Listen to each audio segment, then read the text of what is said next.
Suara Kebenaran pada Rabu 11 Desember 2024 berjudul Seteru Salib Kristus. Surat Filipi 3 ayat 11 berkata, supaya aku akhirnya beroleh kebangkitan dari antara orang mati. Sedikit sekali orang yang mempersoalkan hal ini, dan ini tidak sederhana. Seseorang tidak akan pernah memperoleh kebangkitan kalau tidak mengenakan kehidupan Kristus. Kasihan banyak orang Kristen yang sekarang merasa suatu hari aman-aman masuk surga. Tubuh kemuliaan tidak bisa dikenakan atas tubuh yang masih berdosa. Jiwa yang masih kotor atau keruh. Dan tubuh kita tidak bisa diubahkan jika pikiran dan tubuh kita masih tertuju kepada perkara-perkara duniawi.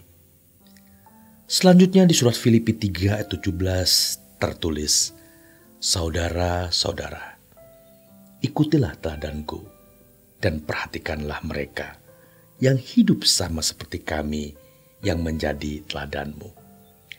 Rasul Paulus hidupnya itu menjadi role model dari kehidupan anak Allah. Dan ini berita baik.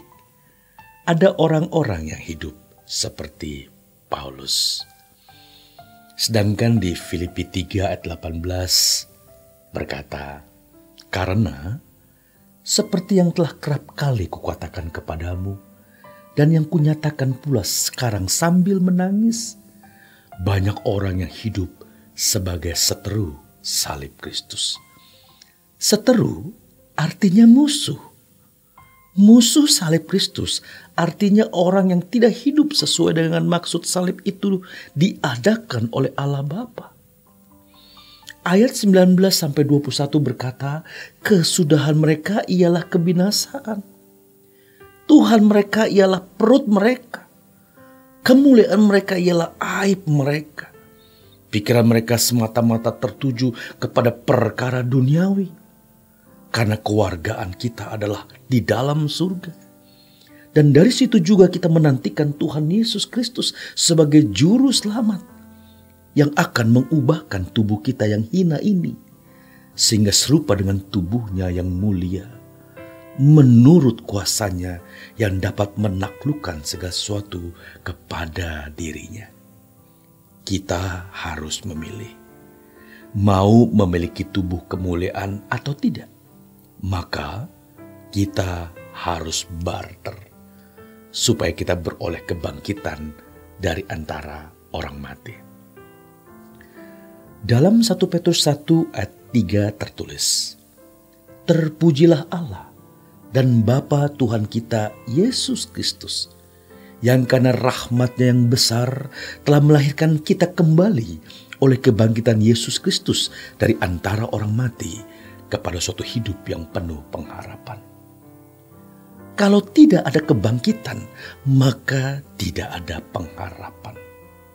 Dengan Yesus dibangkitkan, maka ada pengharapan kebangkitan dari antara orang mati. Inilah hidup yang penuh pengharapan, yang begitu penting, tidak boleh kita lupakan.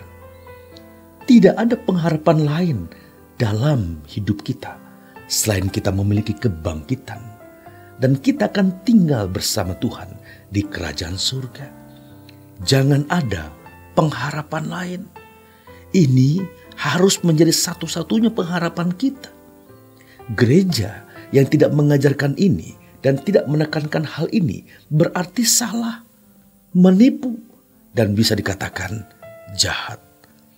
Selanjutnya pada ayat 4 dan 5 berkata, untuk menerima suatu bagian yang tidak dapat binasa, yang tidak dapat cemar, dan yang tidak dapat layu, yang tersimpan di surga bagi kamu, yaitu kamu yang dipelihara dalam kekuatan Allah, karena imanmu sementara kamu menantikan keselamatan yang telah tersedia untuk dinyatakan pada zaman akhir.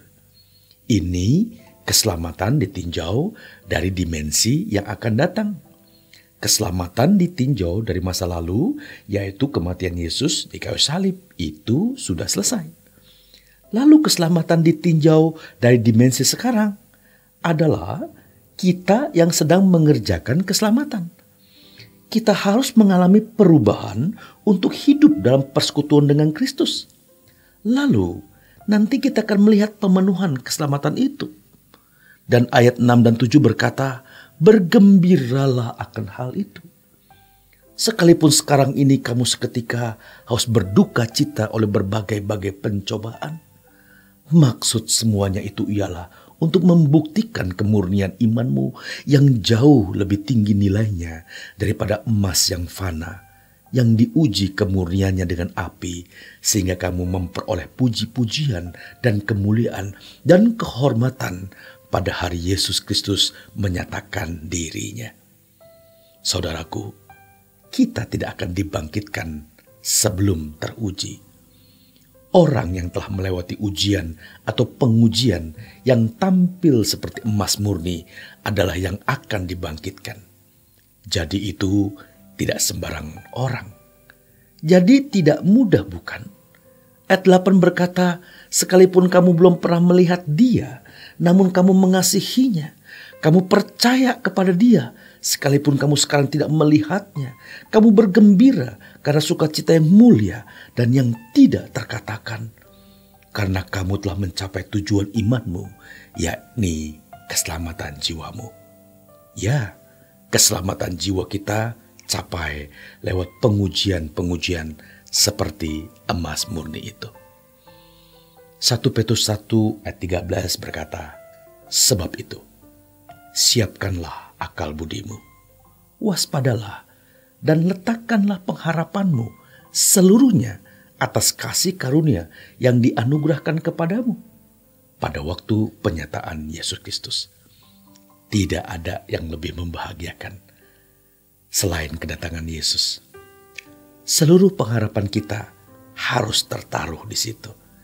Jika tidak demikian, kita tidak layak dibangkitkan dan masuk surga.